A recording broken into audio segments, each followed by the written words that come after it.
नमस्कार, ये है रेडियो हिंदुस्तान बाबू आपके साथ पारिजात। काल चिंतन सुन रहे हैं आप, देख रहे हैं आप हमें। काल चिंतन के इस धरातल पर रेडियो हिंदुस्तान के माध्यम से काल चिंतन यानी देश परिस्थिति का चिंतन। आज हम इस काल चिंतन के साथ महाकाल का भी चिंतन करना चाहेंगे, क्योंकि परिस्थिति बहुत विषम हो गई है। परिस्थितियां हाथ से निकली जा रही है। भविष्य पर दृष्टि डालें तो चिंता बढ़ जाती है। जिन लोगों को यह बात समझ में आती है, बहुत अच्छी बात है।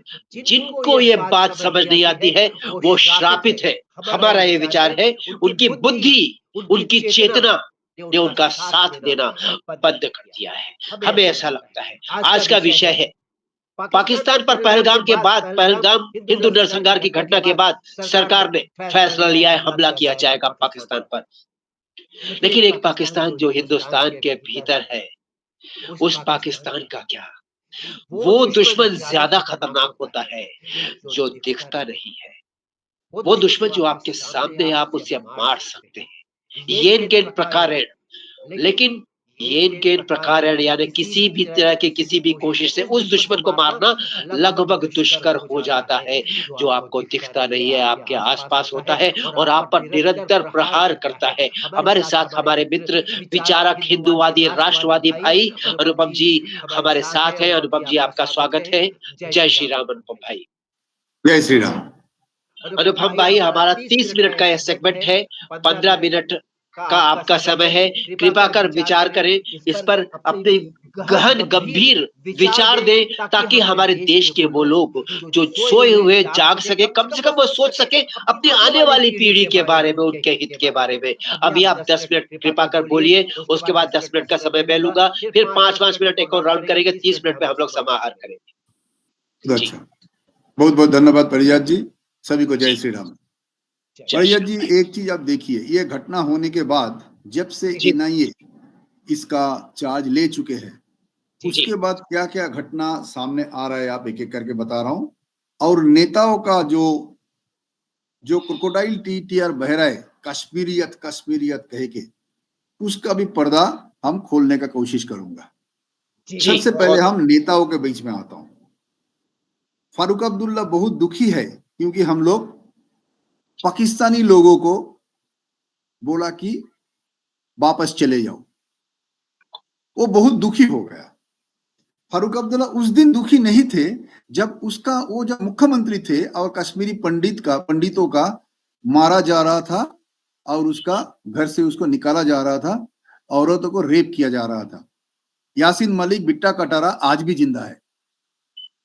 अच्छा, दूसरा बोल रहा हूं उसी का बेटा उमर अब्दुल्ला। उमर अब्दुल्ला कश्मीरियत भाई भाई बहुत बड़ा नाटक कर रहे हैं। फारूक अब्दुल्ला खून उसी के अंदर बह रहा है। वो एक बार भी ये नहीं बोल रहे कि ये जो बड़ा साजिश हुई है, ये पाकिस्तान का साजिश अकेला नहीं है। Pakistan inside India is a much bigger force than Pakistan outside India. आज ये पता चल रहा है कि टट्टू वाले, वो जो ऊपर से क्या जिप लॉक ना क्या कहते हैं, वो ऑपरेटर, सारा नूडल्स वाला जो मैगी नूडल्स बेच रहा था, वो मैगी नूडल्स वाला, चाय वाला, सारे लोग जुड़े हुए हैं। और ये घटना के बाद किसी को भी पता नहीं चला। और अभी जब एनआईए एक एक करके पकड़ रहे हैं, सबको पता चल रहा है, ये सारे लोगों को ये चीज पता था। They are part of this conspiracy and killing. Actually the plan was a much bigger plan. वो लोग दुखी हो गया क्योंकि खाली 28 लोग का ही मौत हो गया। वो लोग को शायद 200, 300, 500 लोगों का होना था। और वो लोग चुन चुन के ऐसा जगह सिलेक्ट किए हैं जहां पे कोई ऑटोमोबाइल जा नहीं सकता है, कुछ भी जा नहीं सकता है, खच्चर छोड़ के आपको कोई नहीं जा सकता है। जो ही है, मैं बोल रहा था नेताओं का भाषण। इसके बाद मुफ्ती आया, उसका बेटी इल्तिजा भी आई। वही कश्मीरियत, ये सब चीज क्यों बोल रहा है आज? क्योंकि पेट में लात पड़ा। This is the only language they understand and that is what exactly what Israel is doing. पेट में लात मारो, जो जिस लैंग्वेज समझते हैं उसको उसी लैंग्वेज में बात करो। परियात जी, मैं स्पेनिश नहीं समझता हूं। आप अगर हमसे स्पेनिश में बात करेंगे तो मैं समझूंगा नहीं। आप अगर बांग्ला, हिंदी और अंग्रेजी में बात करेंगे तो मैं समझता हूं, तो जो लोग लात का बात समझता है उसको लात में दो, जो लोग पेट का उसी का बात समझता है उसको उसी में दो।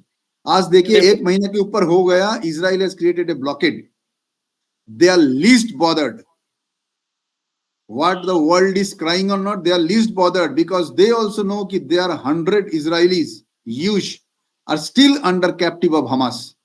तुम छोड़ो मैं छोड़ूंगा।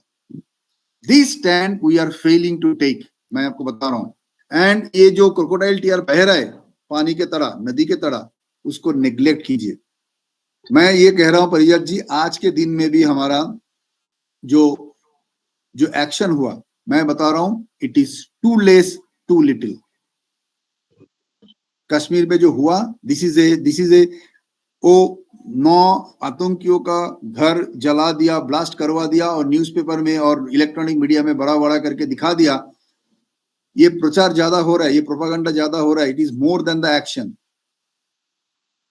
It is more than the action. और क्या क्या निकल रहा है, hundreds of people are still inside India because of marital status.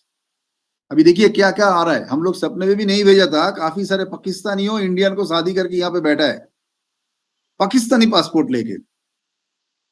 ये तो कश्मीर में पता चला, अभी बंगाल, बिहार, उत्तराखंड, झारखंड और उड़ीसा में, सॉरी उत्तर प्रदेश में कितने हैं किसी को पता नहीं। They are the safe havens, they are the safe havens. So we need to have a clear cut cleansing method and a very very clear message has to be given. कायदे में रहो, फायदे में रहो, जो योगी जी ने बोला था। बिल्कुल अभी वो टाइम आ गया, अभी वो टाइम आ गया बताने का कि by people inside India, mini Pakistan और मेजर पाकिस्तान, जो ही बोलिए, inside India need to be cleaned up and this is the right time. Better late than never and better do it now before it is too late.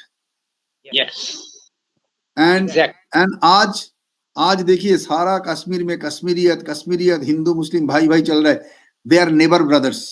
Late me tell you, सीना ठोक के, Hindu Muslims are never brothers. कभी थे नहीं, कभी होंगे भी नहीं।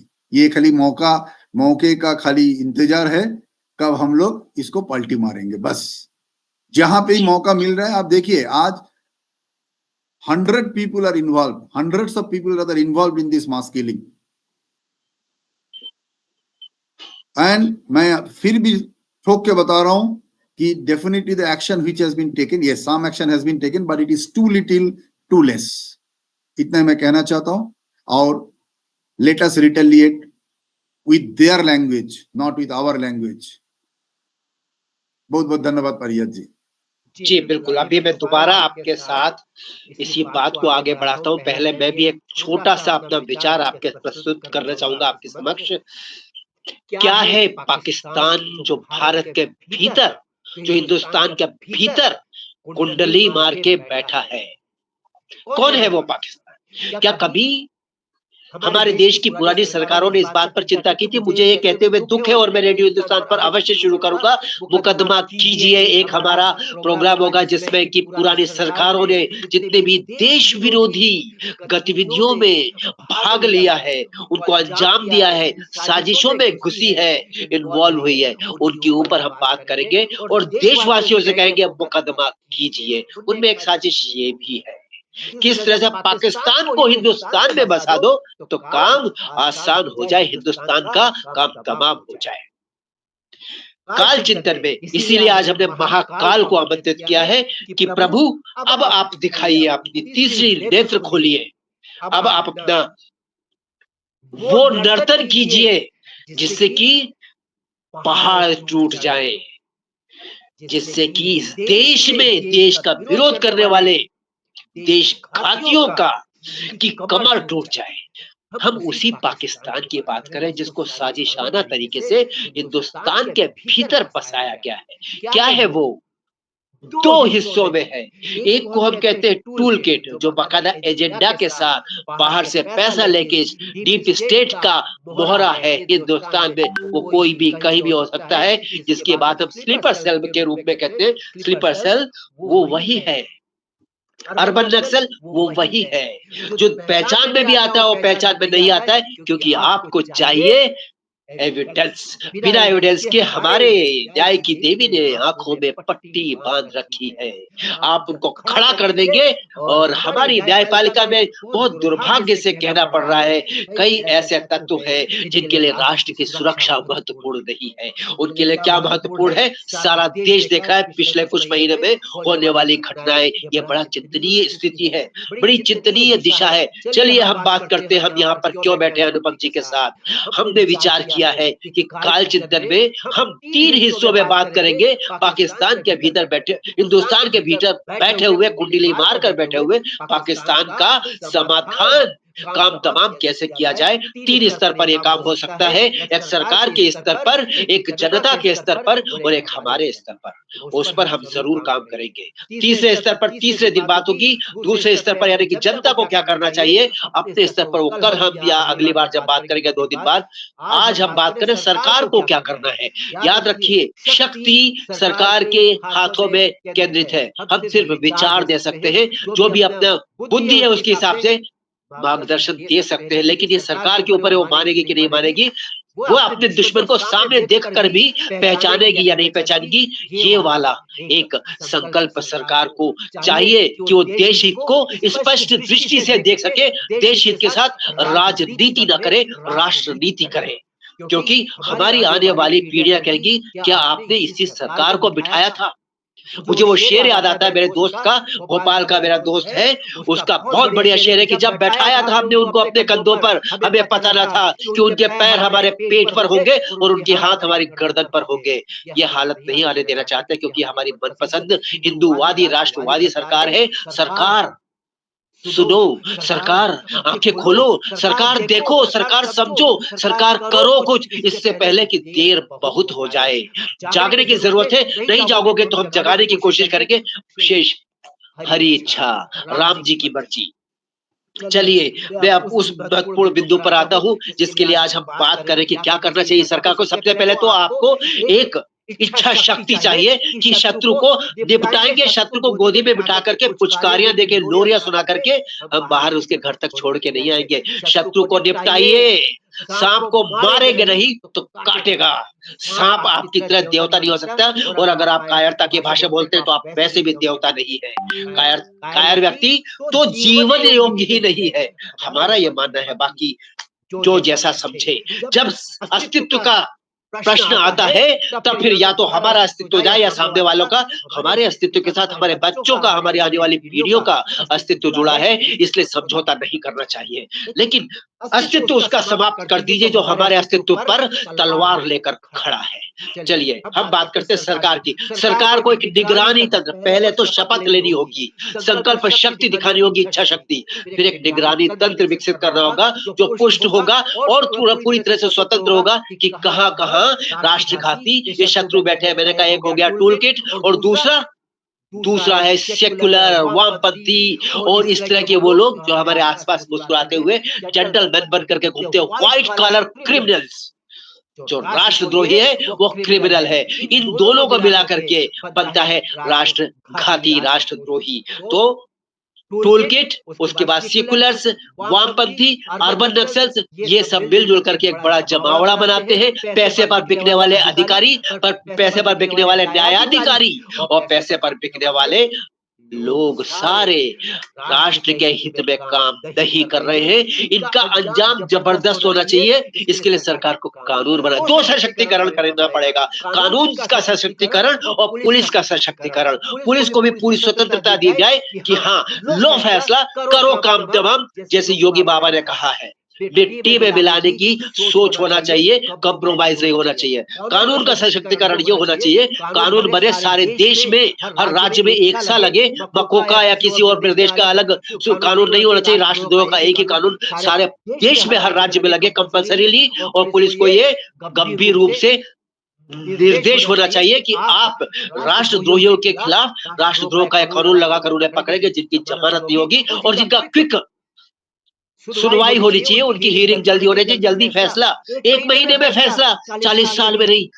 एक कोर्ट से दूसरे कोर्ट से तीसरे कोर्ट, और फिर तारीख पर तारीख। क्या मजाक बना रखा है? हमारी जिंदगी मजाक है? हमारे देश का टैक्स पेयर क्या मरने के लिए, अपनी पीढ़ी, आने वाली पीढ़ियों को संकट में डालने के लिए आपको टैक्स देता है?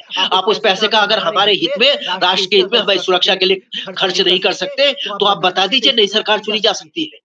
ठीक है, पनियागिरी नहीं होनी चाहिए, स्पष्ट वादिता होनी चाहिए, स्पष्ट कार्य होना चाहिए। राजनीति राष्ट्र नीति की तरह करें, राज करने वाली नीति ना करें। ये दो बातें मैंने बताई, सशक्तिकरण पुलिस का, सशक्तिकरण कानून का। उसके बाद हर राज्य में मैंने बताया कि कार्रवाई कार्रवाई, यस यस, एक डिपार्टमेंट आप अलग से बना दीजिए, राष्ट्रद्रोहियों को निपटाएगा, राष्ट्रद्रोहियों पर काम करेगा। Quick action. आज देखा, चिन्हित किया, निगरानी तंत्र ने बताया, उनको चिन्हित कर लिया गया, अगले दिन एक्शन हो गया, रात को ही एक्शन हो गया। ये क्विक एक्शन चाहिए। दुश्मन को बचने का मौका मत दीजिए। ये चोर पुलिस का खेल नहीं है, सीधे काम तमाम का खेल होना चाहिए। पुलिस के लिए कोई कंप्रोमाइज नहीं करना चाहिए। चाइना को देख लो, सिंगापुर को देख लो, क्या वहां पर राष्ट्र विरोधी गतिविधियां होती है? और अगर होती है तो उनका अंजाम क्या होता है? क्या हमारा देश किसी से कम है? इच्छा शक्ति नहीं है, पनियागिरी चल रही है, धंधेबाजी चल रही है, राज करने की नीति चल रही है, राजनीति चल रही है, राष्ट्र नीति नहीं चल रही है। हमें राष्ट्र नीति वाली सरकार चाहिए। अभी भी बहुत मौका है, अभी भी। अगली बार फिर चुनाव होना है 29 में, आज 25 चल रहा है, 4 साल बचे हुए। सरकार अपने आप को थोड़ा सा तेज करे, थोड़ा सा मजबूत करे, थोड़ी सी अपनी इच्छा शक्ति, संकल्प शक्ति दिखाए, ताकि हमको लगे कि हमने सही वोट दिया है। अभी तक मेरे हाथ की ये स्याही ठीक नहीं हुई है, जिसमें लगी थी इसको वोट दिया था मैंने बीजेपी को। ऐसे हमारे बहुत सारे भाई हैं जिनके दिल पर चोट लगी है। इस स्याही को देखकर सोचते होंगे, क्या यार कुछ गलती तो नहीं? गलती नहीं हुई, ठीक है। ये कांग्रेस पार्ट 2 हो सकते हैं, लेकिन उस कांग्रेस से बेटर है। लेकिन अगर देश की रक्षा के साथ समझौता किया गया, तो देश की जनता माफ नहीं करेगी, इतिहास आपको क्षमा नहीं करेगा। मैं जानता हूं मेरे शब्द बड़े कठोर हैं, लेकिन I mean it, because it is not only my family और मी। ये हमारे राष्ट्र के अस्तित्व का बहुत बड़ा संकट है। इसमें सरकार के हाथ में कानून है, शक्ति है, सरकार ही कुछ कर सकती है। हम क्या कर सकते हैं? या तो हमें दीजिए, हम करेंगे। अब आप कुछ बोलिए, उसके बाद फिर एक हिस्सा मैं बोलूंगा, एक आप बोलेंगे। 30 मिनट में हम लोग आज के इस विषय पर अपनी विचार वार्ता समाप्त करेंगे। परिया जी, बहुत बहुत धन्यवाद। आपने सरकार का स्टेप के ऊपर स्टेप लगाया, लेकिन मैं भी कभी कभी सरप्राइज होता हूं कि क्या चीज सरकार को बांध के रखा। जो चीज इजराइल में हो रहा है वो हमारे यहाँ पे क्यों नहीं होगा? कोई न्यूज़पेपर आर्टिकल हमने पढ़ा कि इजराइल बहुत दिन पहले इंडिया गवर्नमेंट को ऑफर किया था to collaborate to bomb Pakistan nuclear sites, but India did not do it, refuse to do it. तो उसके लिए आज हमको भुगतना पड़ रहा है, क्योंकि पाकिस्तान उठते बैठते हमको थ्रेट दे रहा है कि we have nuclear bombs. But सरकार का अलावा भी एक चीज मैं आपको याद दिलाना चाहता हूँ, वी ऑल्सो हैव आवर जिम्मेदारी। आप देखिए, आज के दिन में जम्मू कश्मीर में, कश्मीर वैली में आज सब लोग रो रहा है। इसका कारण है because tourist has stopped going there. Tourists have stopped going there. The moment they found that they are unable to pay their bank loan because the earning has come from a peak 100 to 0, automatically they stop crying and Kashmiriyat के बारे में बात कर रहा है। पर यह जी same thing we need to apply in our place also. It is not only for Kashmir. मैं बीच में के फेसबुक में एक पोस्ट किया था, एक new lesson learned, ask name for the shopkeeper, for the vegetable wala, for the machli wala, for the taxi wala, before you avail their service or buy any food. नाम पूछ के खरीदो। वो टाइम बहुत दिन पहले आ चुके हैं, लेकिन हम लोग सबका खून लाल है, कश्मीरियत है, भाई भाई है बोल के हम लोग नेग्लेक्ट कर चुका। और नेग्लेक्ट मत करो, अभी टाइम आ चुके हैं कि नाम पूछ के चीज खरीदो, नाम पूछ के टैक्सी पे चढ़ो। उससे थोड़ा बहुत नुकसान भी हो गया, कुछ परवाह नहीं है, 2 पैसा ज्यादा भी गया, बट तुम्हारा अगला पीढ़ी सुरक्षित रहेगा। बंद करो transactions with those people who are actually creating a mini Pakistan inside India. ये बंद करो। जब तक ये बंद नहीं करोगे, जब तक ये बंद नहीं करोगे, तब तक तुम सुरक्षित नहीं हो, तब तक तुम्हारा अगला पीढ़ी सुरक्षित नहीं है। खाली सरकार को ब्लेम करने से कुछ नहीं होगा, आपका तरफ से जो करना है वो करो। आप देखिए, जो लोग आपको सर्विस दे रहा था, पानी वाला, नूडल्स वाला, चाय वाला, जिप लॉक वाला, वही लोग आपको मारने का साजिश किए हैं। They are the people who has conspired to kill you. So do not believe anybody. The person from which you are buying vegetable and meat, he is the person who is actually informing the killers, go and kill him. उसका घर पे 2 बेटी है. So you need to first take care of the people at your capacity before you blame the government. Yes, government has a lot of things to do, but at least let the Janta do whatever they need to do at their part. You are funding your own enemy by buying vegetable, fish, and by riding the taxi. You are actually funding your own enemies. At least you stop it. At least you stop it. और ये हमारा जिंदगी का हिस्सा बन गया. Puncture shop, definitely one particular community holds maybe 80% of the puncture shop. आप 20% को ढूंढिए और वहां जाके आप गाड़ी का पंक्चर रिपेयर कीजिए. जी जी जी. Chicken shop, probably 80% is owned by a particular community. आप वो 20% को ढूंढिए और जाके वहां से खरीदिए. हलाल मटन खरीदना बंद कीजिए. हलाल मीट खरीदना बंद कीजिए. You are a Hindu, you are a Sanatani, you are supposed to eat only झटका मीट. बंद कीजिए. 15% को अपीस करने के लिए 85% को दुखी किया जा रहा है. ये आज ये जागृत होने का टाइम आ गया. बंद कीजिए. Stop it now, stop it now and stop it now. Just remember one thing, जब पहलगांव में गोली चला था, don't expect मोदी जी, जोगी जी या पारिजात जी आके वहां पे आपको रक्षा करने वाले हैं. आपको खुद को रक्षा करना है, and that starts from your home. First you decide, are you going to fund those people? As you are going to Kashmir, you are funding the terrorist. Go to Himachal, go to Uttarakhand, go to Darjeeling, go to Northeast. There are hundreds of better places than Kashmir are available. Much more safer, 100% safer than Kashmir, where you do not have any threat. बंद कीजिए कश्मीर जाना. बंद कीजिए transaction with all those people across the country who are creating a mini Pakistan inside Bharat. बहुत बहुत धन्यवाद परियार जी. Up to you. जी. हम लोग बहुत अच्छी आपने बात कही. कश्मीरियत पर 2 मिनट में कुछ कहना चाहूंगा. 1 मिनट. क्या है कश्मीरियत? ये कश्मीर किसका है? कश्मीर हिंदुस्तान का है. कश्मीर हिंदुओं का है. ये हिंदू राष्ट्र नहीं है, फिर भी मेजॉरिटी हिंदू की है. राजा रणजीत सिंह ने राजा हरि सिंह को दिया था. उसके बाद किसने ले लिया? जितने हिंदुस्तानी बचे थे, हिंदू बचे थे, हिंदुस्तान के हिंदू जो वहां पे बचे थे, उनको मार के, काट के, आरे से चीर के, उनके बहन बेटियों के साथ दुष्कर्म करके उनको धमकी देके निकाला. और हिंदुस्तान में दर दर भटके वो लोग. आज भी हट गई है धारा 370 पर, वो बसाई नहीं गई है.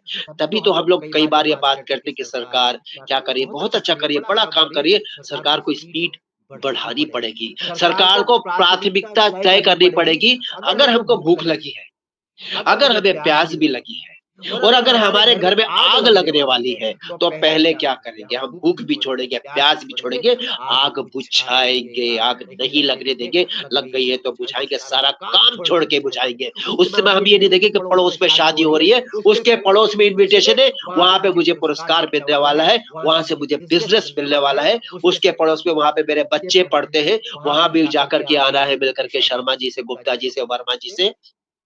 आपकी पहली प्राथमिकता क्या है? आपको जानना चाहिए. पिछले 70 सालों में देश की सरकार ने कौन से ऐसे काम किए? बहुत बड़ा सवाल है जिसमें देश का हित हुआ है. इन 11 सालों को छोड़ दीजिए 2014 के बाद से राष्ट्रवादी मोदी की सरकार, इसीलिए तो तुमसे बेहतर है. तुमने पिछले 70 सालों में इस देश में क्या किया?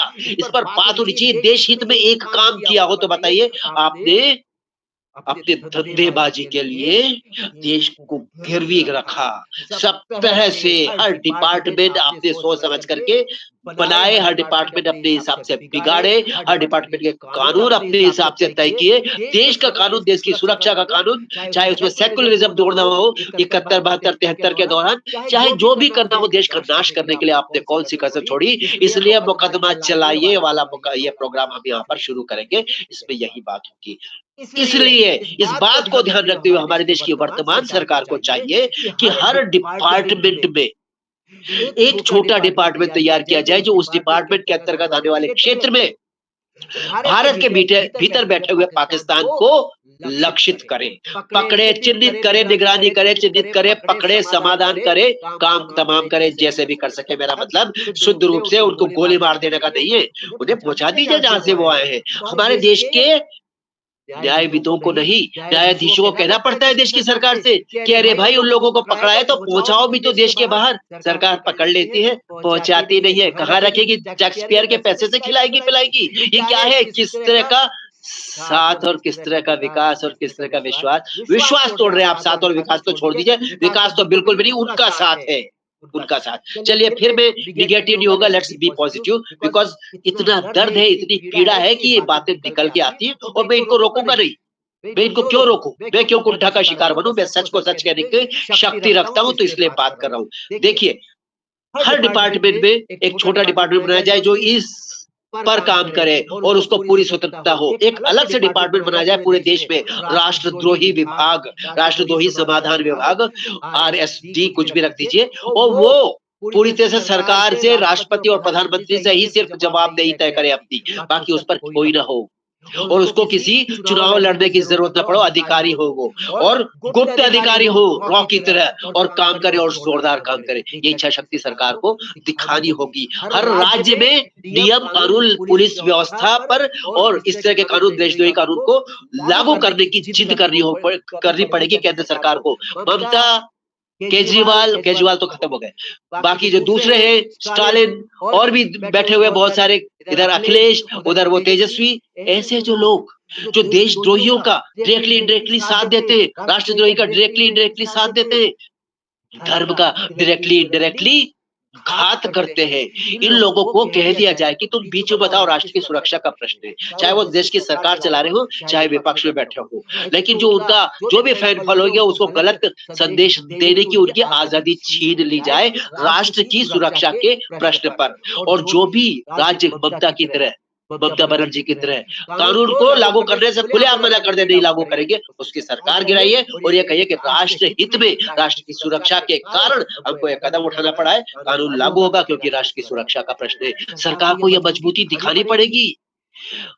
कठोर हाथों में राजदंड थमता है, कमजोर दुर्बल हाथों में राजदंड नहीं थमता कभी भी। जो ठेकेदार, जो सेनापति, जो सबसे आगे चलने वाले योद्धा होते हैं ना, वो स्त्रैण नहीं होते, वो बृहन्नला नहीं होते, वो योद्धा होते। योद्धा की परिभाषा पढ़ लीजिए, महाभारत पढ़ लीजिए, श्री राम जी को देख लीजिए, रामचरितमानस पढ़ लीजिए, बड़े बड़े योद्धा हुए हमारे देश में ही, भगत सिंह हो, चंद्रशेखर आजाद हो, सुभाष चंद्र बोस हो, योद्धाओं की कमी नहीं, इतिहास भरा पड़ा है। हमेशा बात होती कि बहुत सारे जयचंद हुए, बहुत सारे मान सिंह हुए, बहुत सारे धोखेबाज गद्दार हुए हैं, मीर जाफर हुए हैं, लेकिन हमारे देश में देश के नायक भी हुए हैं, वीर रणबांकुरे हुए, जिन्होंने प्राण मां भारती के चरणों में अर्पित कर दिए। ऐसे लोग आज भी हैं, ऐसे लोग आज भी हैं, भले उन्हें दुनिया ना जानती हो। इन लोगों को आगे आना होगा, सरकार पर दबाव बनाना पड़ेगा, सरकार को बताना होगा ये देश हमारा भी है, ये देश अगर आपका है, ये देश हमारा भी उतना ही आप चला रहे हैं जरूर, लेकिन याद रखिए राष्ट्र के हित के लिए, हमारे हित के लिए, हमारी आने वाली पीढ़ियों के हित के लिए कृपा कर कोई गलत कदम ना उठने दे, ना उठाए, वरना हमें आप इस बात के लिए मजबूर करेंगे कि या तो हम देश छोड़कर चढ़ जाएं, या फिर हम इस देश में रहें तो अपनी राष्ट्रहित वाली सरकार का चयन करके आपको हटाकर सही लोगों को वहां पर बिठाएं, क्योंकि ये सिर्फ हमारी भावनाओं के साथ घात नहीं, ये राष्ट्र के हित के साथ भी घात है, जिसके लिए हमारी आने वाली पीढ़ियां क्षमा नहीं करेंगे हमें। चलिए मैं अभी आपको एक थोड़ा सा समय देना चाहूंगा, करीब 5 मिनट प्लीज आप बोले, उसके बाद हम समाहार करते हैं, हमारा समय पूरा हो जाएगा 4 मिनट के बाद। परिया जी बहुत बहुत धन्यवाद, हमको उतना टाइम नहीं चाहिए, 2 मिनट ही काफी है।